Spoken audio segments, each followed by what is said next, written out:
au cœur de la parole.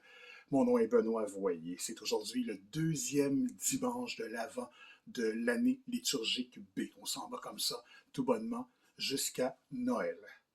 Aujourd'hui, l'évangile qu'on lit partout dans les célébrations liturgiques catholiques est celui de Marc au chapitre 1, versets 1 à 18. Marc, chapitre 1, verset 1 à 8. Si vous avez une Bible, vous pouvez me suivre. Sinon, mais vous pouvez aller sur ma plateforme, benoitvoyer-en-liberté.blogspot.com, et vous verrez un onglet dans la section Prier où c'est marqué Bible, et vous aurez accès à la nouvelle traduction liturgique de la Bible. Voilà. Petite lecture. Commencement de l'évangile de Jésus-Christ, Fils de Dieu. Il est écrit dans Isaïe, le prophète, « Voici que j'envoie mon messager en avant de toi, pour ouvrir ton chemin. Voix de celui qui crie dans le désert, préparez le chemin du Seigneur, rendez droit ses chemins, rendez droit ses sentiers plutôt. » Alors Jean, celui qui baptisait, parut dans le désert. Il proclamait un baptême de conversion pour le pardon des péchés. Toute la Judée, tous les habitants de Jérusalem se rendaient auprès de lui, et ils étaient baptisés par lui dans le Jourdain, et en reconnaissant publiquement leurs péchés. Jean était vêtu de poils de chameau, avec une ceinture de cuir autour des reins. Il se nourrissait de sauterelles et de miel sauvage. Il proclamait « Voici venir derrière moi celui qui est plus fort que moi. Je ne suis pas digne de m'abaisser pour défaire la courroie de ses sandales. Moi, je vous ai baptisé avec de l'eau, lui vous baptisera dans le Saint-Esprit. » Voilà.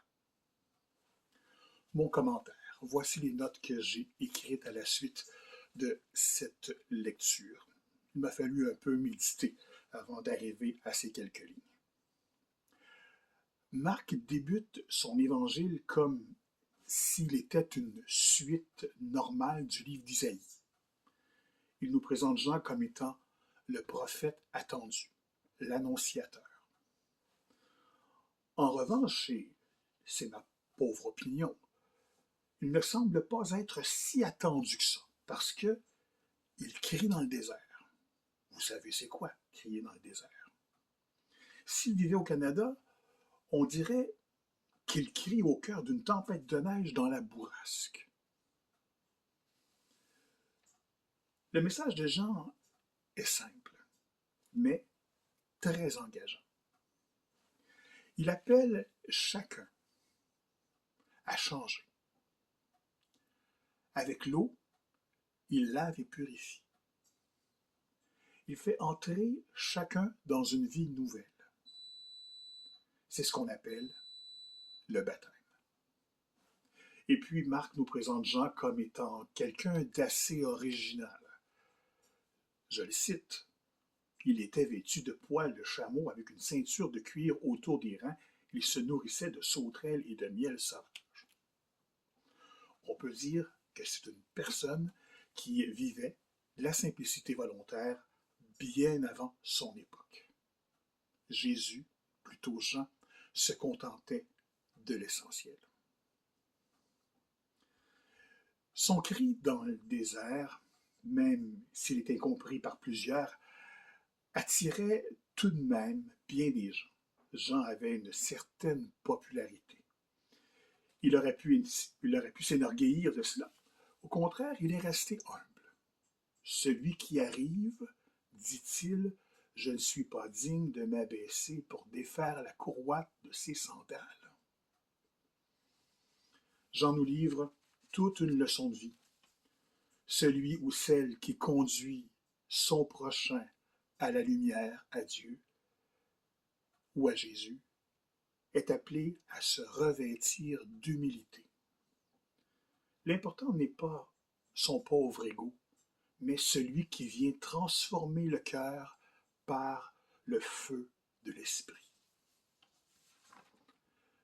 Comme disait, comme plutôt l'écrivait, André Dumont, le père André Dumont, un Oblat de Marie Immaculée, dans son livre Le goût de Dieu, se tourner vers, c'est cela la conversion. Se tourner vers, c'est cela la conversion. Et nous le faisons en s'en allant vers Dieu, en se tournant vers Dieu, en se tournant vers Jésus, celui qui vient.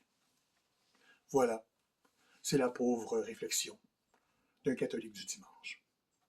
J'espère que ça vous plaît. Salut.